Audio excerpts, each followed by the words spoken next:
Eu vou responder parte disso, nem tanto enquanto psicanalista, vai parecer mais cognitivo-comportamental, mas é porque eu acho que as diferentes linhas têm diferentes valores. A gente tem que pensar assim, aquilo que foi rotineiro para você ao longo da vida é o que está automatizado, né? Então, por exemplo, inclusive, se você sentiu muitas emoções pesadas ao longo do seu desenvolvimento, quando o seu cérebro estava em desenvolvimento naqueles primeiros anos de vida, e você não sentiu muitas emoções positivas, num certo momento lá o cérebro entende, eu tenho que economizar energia. Esse cérebro claramente não faz uso de emoções positivas. Eu vou quebrar esses caminhos neurais que ela não está usando. E aí ele entende que você está usando constantemente os caminhos que geram emoções pesadas, então ele quer economizar energia, ele vai manter aqueles caminhos. E aí as pessoas se encontram nessas condições onde toda a experiência diária delas é só um flashback das mesmas sensações que elas sentiam ao longo da vida. E que nesse processo de transição, que você muito sabiamente falou, que dá vontade de desistir, cara. Uhum. Porque o que acontece?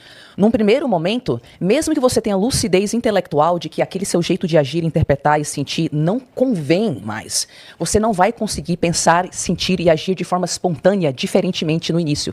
Então você vai ter que fazer uma coisa muito louca, que é enquanto a sua mente tá pitando as velhas crenças, tipo, tu sabe que isso não vai dar certo, né? Tu sabe que tu é uma idiota, né? Tu sabe que ninguém vai te levar a sério, né? Tu sabe que tu não merece nada disso, né? Você tá ouvindo aquela mesma coisa que você escuta desde os 2 anos de idade, aí você tem que fazer esse puta esforço de tirar força não sei da onde, pra você construir outra voz na sua cabeça que fala, não, peraí. Eu já ouvi essa voz minha vida inteira, não serviu. Por que todo mundo tem valor e só eu não tenho valor? Não é possível que só eu não tenho o que dar para o planeta Terra, né? E você tem que fazer esse baita esforço de construir uma voz saudável, sendo que não é nem um pouco natural. E outra coisa, você começa a agir de uma forma mais madura, mas nada na sua vida muda no início, porque não é da noite pro dia. Então, realmente você quer desistir. Para que você vai continuar fazendo um esforço fenomenal de pensar diferente, agir de um jeito diferente da sua forma automatizada, se você não vê resultado? Uhum. Eu chamo esse período de transformação do Vale da Sombra da Morte, ou então o limbo, ou a noite escura da alma. E o que isso quer dizer, em outros termos? Títulos maravilhosos. É porque assim, é um período de tempo onde a pessoa ela tem uma lucidez de que o caminho antigo dela não serve. E ela já tá fazendo esforço de pensar e agir de forma diferente. Mas nada mudou ainda. Então ela começa a se achar uma idiota. Pra que eu tô fazendo esse esforço? Nada muda. E um palmo do ouro ela quer desistir. Mas é um palmo do ouro que a noite é mais escura. É antes do raiar que a noite é mais escura. Então é como se ela tivesse... Eu não sei se... Eu acho que eu devo ter mencionado essa cena daquele filme Uma História Sem Fim. Eu não sei... O menino chega com o cavalo dele num pântano amaldiçoado. É o pântano da tristeza. Isso, o pântano da tristeza. Por que amaldiçoado? Porque você tenta atravessar o pântano para chegar do outro lado e você só consegue caminhar por cima da água se você se mantiver num bom estado de humor. Mas o pântano começa a sussurrar coisas tristes. Nossa, você começa a lembrar... O visual é terrível. Isso, o visual é terrível. Daqui a pouco as influências começam a te puxar para baixo, né? Chegando nesse pântano para atravessar para o outro lado, o menino que tá com seu cavalo, ele recebeu uma poção mágica que vai protegê-lo, mas o cavalo não. Ou seja, o menino sabe que ele vai atravessar, mas enquanto ele tá lá, vamos lá, meu cavalinho, a gente vai chegar do outro lado, tá tudo bem. O cavalo começa a ficar triste. Aí ele começa a afundar no pântano. E o menino, não fica triste, a gente vai chegar lá, não fica triste. E o cavalo fica cada vez mais triste. E eu entendi como criança, caraca, a vida é assim. Vão ter as vozes, vai ter a tristeza, mas eu tenho que manter a minha autoestima pra chegar do outro lado do pântano. Uhum. Olha, eu tinha 5 anos de idade. E eu me impactei assim. Você concluiu isso? Isso, eu concluí isso. Caraca, a vida é isso. E... o Vale da Sombra da Morte é assim. Você não vai ter razão nenhuma quando você olhar pra fora pra acreditar que você vai mudar. Não vai ter razão nenhuma, cara. Você tem que ir na tua cabeça, te convencer. Não. Aquela doida da internet falou que tem um Vale da Sombra da Morte, que tem um outro lado. Ela deve saber de alguma coisa, né? Porque outras pessoas também falaram desse momento. Eu vou continuar. Desiste. Tu sabe que isso nunca vai dar certo. Tu sabe que tu não tem valor, tu é uma idiota. Tu nunca vai ser nada. Te mata logo. E a pessoa não. Por quê? O que ela tá fazendo? Ela tá construindo na cabeça dela a realidade que ela quer criar. E ela precisa construir na cabeça dela sem indícios externos. Porque quando ela começar a ver indícios de que aquela realidade que ela construiu tá dando certo, ela se percebe. Ela percebe, peraí, eu criei a minha realidade? Peraí. Durante tantos anos, eu achava que essa realidade nova que eu tô vivendo não era possível. E eu tava atravessando aquele Vale da Sombra da Morte, não achando que era possível, mas falei, não, um dia essa realidade vai acontecer. E aqui está ela.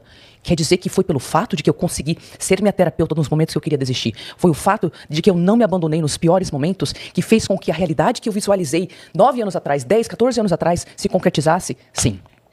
Então, a gente tem que criar dentro de nós um conceito que nem vocês criaram do que quais são os valores para a próxima etapa, né? Tá bom, se esse relacionamento, esse seu jeito de lidar com a realidade, com a vida não funciona, então o que você está deixando para trás? E o que vai fazer parte agora da sua próxima etapa? E mesmo que você não tenha indícios, olhando para fora, só em relacionamento tóxico, uma carreira que você detesta, sabe? Um corpo com o qual você não se identifica. Como é que você vai atravessar esse pântano da tristeza que vai te falar que nada é possível? Então você tem que construir dentro de você a capacidade de ser seu próprio terapeuta nos momentos que você vai desistir. Porque é aí que você percebe que ninguém vai te salvar. E quando você tem essa força de falar, não, se ninguém vai me salvar, então eu vou estar do meu lado nesses piores momentos. E aí que você percebe que todas aquelas coisas que o pessoal que a gente vê na internet, que tem sucesso, sabe? Todas essas coisas que o pessoal fala, não, gente, é persistência, é não desistir. Eu sei que é clichê, mas é isso. Não é ou não é? Sim. Porque durante, ele tava bem, ele tava conseguindo ir. Sim. Ele tava mantendo, tô conseguindo. E ali acontece, o amigo dele, o cavalo, não dá conta e afoga, ele tenta puxar com todas as forças, não consegue, mas ele precisa não se deixar abalar. Porque senão ele afoga também. Se ele se deixar abalar, ele afoga também. Isso. Eu li uma interpretação mística de uma cena da Bíblia. Não estou falando que isso é uma interpretação religiosa, mas eu achei legal essa interpretação mística. É o momento que Jesus está na cruz e fala, Deus, você me abandonou? Que você acha que não tem ajuda de fora, mas tem a ressurreição. Né? Porque aquilo é uma morte. Você está deixando para trás quem você era, o seu jeito de pensar. E você vai ter que ter a fé de que aquilo ainda existe e que vai ter ressurreição depois. Então a impressão que dá é que você foi abandonado. E aí, nesse abandono que você acha, então não existe nada maior, algo dentro de você está falando para você continuar. Mas peraí, dentro de mim? Nossa, não sabia que esse negócio dentro de mim tinha nenhum poder. Sim. Ele é invisível, só eu escuto? Sim. É isso aqui mesmo, sabe? E essa dose de coragem. Essa interpretação que você falou, eu vi uma coisa outro dia que falava assim, que o milagre só acontece no limite.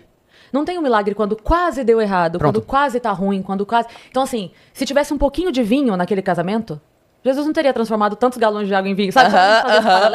Então, é no limite. É a hora que parece que não deu, é a hora que parece que acabou. Porque enquanto tiver uma chance... É que só dá pra ter coragem se você tem medo. Não dá pra ter... Isso! Né? Aí não é coragem, né? Porque daí não é coragem. Se eu falo, Tari, passa água pra mim, você passa. Precisou de coragem? Não, porque isso não dá medo de fazer. Sim. Agora, pula do negócio. Precisou de coragem? Sim, porque isso dá medo. Então, só dá pra ter coragem se tiver medo. Aproveita que tem medo. Isso. E busca a coragem. Uma coisa que quando eu tava no podcast da doutora Ana Beatriz Barbosa, que ela me perguntou, que todo mundo sempre me pergunta que tem a ver com o que você tá falando agora. Tari, como que eu faço pra colocar um limite sem sentir medo, culpa, terror, caganeira? E tipo... Aprenda a fazer com caganeira, né?